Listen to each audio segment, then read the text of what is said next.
अस्सलाम वालेकुम। मेरा नाम है आसिम और आप देख रहे हैं आसिम रिएक्शन वीडियोस। आज मैं बात करने जा रहा हूं, तुर्की ने एक और इजराइल को धमकी दे डाली।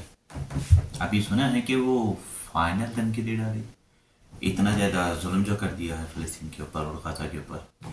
आगे देखते हैं तुर्की की इस खोखली धमकी पे क्या फ़र्क पड़ता है इजराइल पे। इजराइल जो किसी की बात नहीं सुन रहा, वो अमेरिका के इशारे पे चल रहा ऑलरेडी। उसको हासिल करना है गाज़ा और फ़लस्तीन। वो नाजायज़ कंट्री है, नाजायज़ औलाद, और नाजायज़ कंट्री तो फिर अपनी मनमानी करती है ना, वो तो कभी किसी की बात नहीं मानती।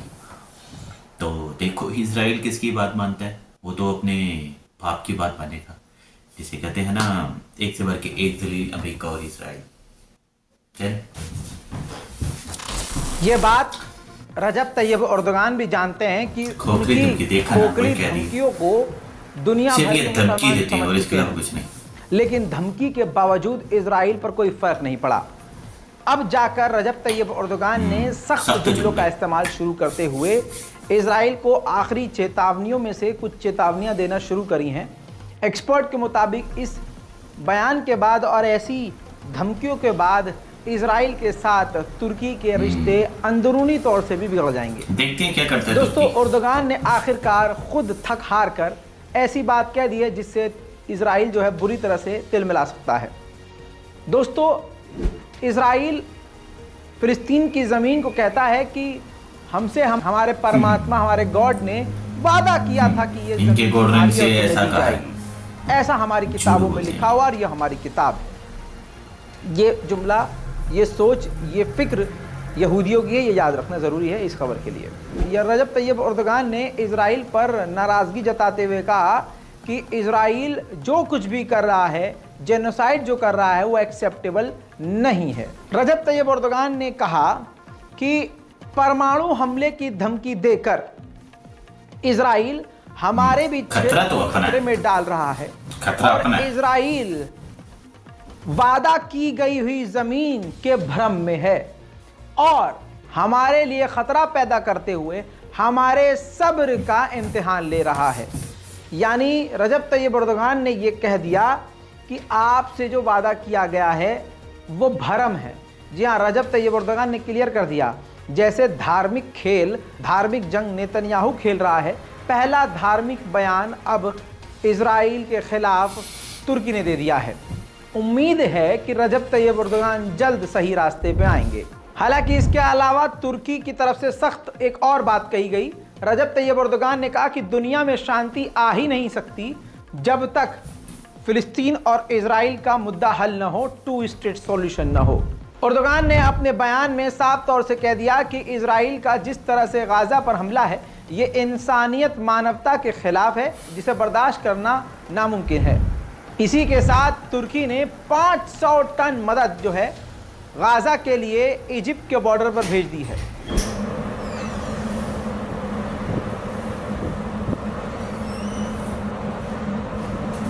500 टन मदद भेजी है गाज़ा और फ़लस्तीन। उनको मदद की ज़रूरत नहीं है, उनको सिर्फ ज़रूरत है कि कोई हमारी हेल्प करे। आके किसने करनी, कोई भी नहीं।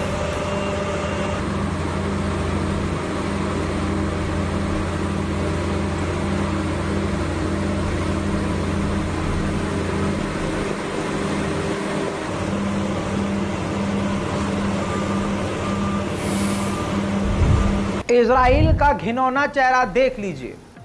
गाज़ा के अंदर एक स्कूल पर हमला हुआ तो अस्पताल की तरफ से खबर कंफर्म की गई कि जिस अस्पताल पर अटैक इजराइल ने किया, वहां से हमें 50 लाशें मिली हैं।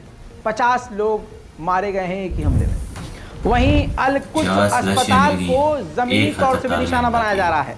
जो स्नाइपर हैं वो सीधा अल-कुद्स अस्पतालों में लोगों को निशाना बना रहे हैं। इसके अलावा दोस्तों, ये ताज़ा तस्वीरें दिखाऊंगा, सऊदी अरब और कतर ने भी गाज़ा के बॉर्डर पर मदद भेज दी है। अब इजिप्ट उसको अंदर भेजेगा। हकीकत यह है कि सवाल करना चाहूँगा आप लोगों से, आप एक बात बताएं, अल्लाह ना करे आपके परिवार और ख़ानदान में किसी की मौत हो, ठीक है, अगर कुछ ऐसा ऊंच नीच होती है तो आप ये बताइए आपके हलक से खाना उतरेगा? चलिए ज़िंदा रहने के लिए आधी रोटी खाना ज़रूरी है, समझ में आता है, लेकिन क्या बिल्कुल आप सही कोई बात है। और फरमाइश करेंगे? गाज़ा के लोगों का हाल यही है। गज़ा के लोगों को रोटी, कपड़ा, मकान लिमिटेड चाहिए। मकान भी फ़िलहाल नहीं चाहिए, अभी तो उनको बचना है और अपनों को बचाना है। जिनके पूरे पूरे घर और ख़ानदान तबाह हो गए, उनको सिर्फ पानी और एक टाइम का खाना चाहिए ज़िंदा रहने के लिए। अभी वो इस ट्रॉमा में हैं कि और चीज़ वो मांग नहीं सकते। तो अरब देशों को समझ में नहीं आ रहा है, वो सोच रहे हैं हमने मदद भेज दी, बस हमारा काम हो गया। होना ये चाहिए, तमाम मुस्लिम देशों को इजराइल और अमेरिका को रोकना चाहिए। वहीं यूनाइटेड नेशन ने साफ तौर से कहा है कि इजराइल को तुरंत फ़िलिस्तीनियों के ख़िलाफ़ हेट स्पीच को बंद करना होगा और तुरंत इस वक्त गाज़ा पर हमला बंद करके सीज़ फायर करना होगा।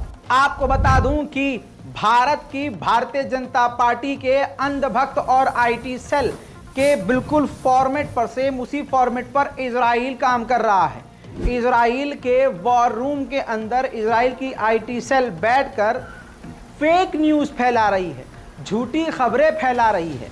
ये अरब मीडिया से लेकर मिडिल ईस्ट में तमाम जगह एक्सपोज हो चुकी है बात कि वॉर रूम में इजराइल फेक न्यूज़ फैलाने का काम कर रहा है फ़िलिस्तीनियों के ख़िलाफ़। जिस तरह से जैसे भारत में मुसलमानों को ही मारकर, मुसलमानों के घर को ही जलाकर, मुसलमानों का कत्लेआम कर कर इल्ज़ाम मुसलमानों पर ही डाल दिया जाता है और ऑनलाइन ऑफलाइन हर जगह मुसलमानों के ख़िलाफ़ मोदी सरकार नफ़रत फैलाने का काम करती है।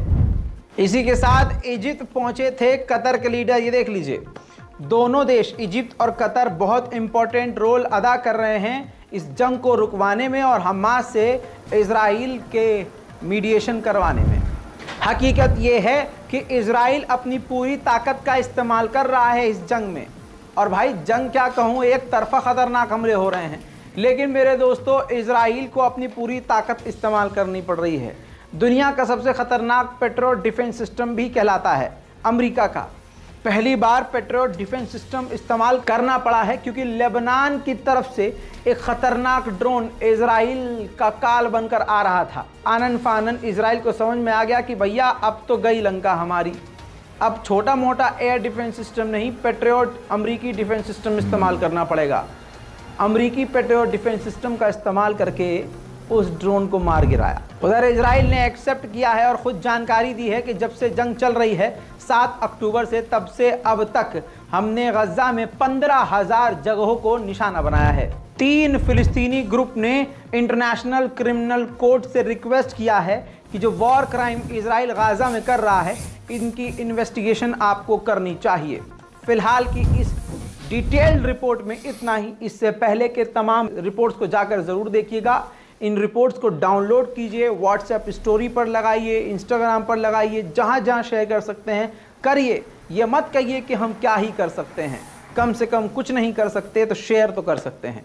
चैनल को सब्सक्राइब कीजिए, अपनी राय कमेंट में लिखिए। जय हिंद। देखिए नाज़रीन, मुझे नहीं लगता कि ये तुर्की जो है कुछ कर पाएगा, क्योंकि तुर्की ऑलरेडी इजराइल के साथ नॉर्मलाइजेशन कर चुका है, जिसकी वजह से तुर्की नहीं लगता कि कुछ भी कर सकेगा।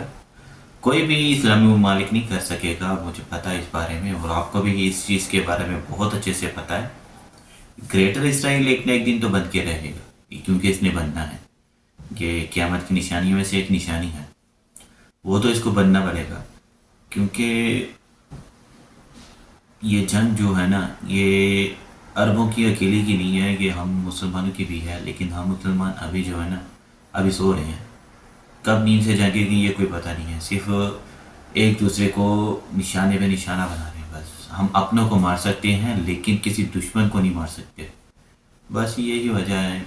मुझे बहुत अफसोस है ये फ़लस्तीन और गाज़ा पे ये जो हमले किए जा रहे हैं इजराइल की जानिब से, अमेरिका की जानिब से, मुझे बहुत दुख है इस चीज़ का। मैंने कई ऐसी वीडियोस देखी हैं जो नहीं देखने वाली है। छोटे छोटे बच्चों के सर उड़ा दिए गोली मार के। कुछ बम की वजह से उनकी आधी लाशें मिलती हैं और आधी लाशें नहीं मिलती। छोटे छोटे से बच्चे 2 माह के 3 माह के, कई ऐसे होते हैं जो अभी पैदा ही हुए होते हैं, तो उनका इतना बुरा हाल हुआ है तो आप देख नहीं सकते। मैंने देखी है, मुझे पता है इसके बारे में कितनी मुश्किल होती है। जिन छोटे छोटे बच्चों के माँ बाप बिछड़ जाएं, माँ बाप चले जाएं, मकान ना रहे सर पे, खाने पीने के लिए कुछ ना रहे, क्या बीतेगी आप खुद सोच सकते हैं।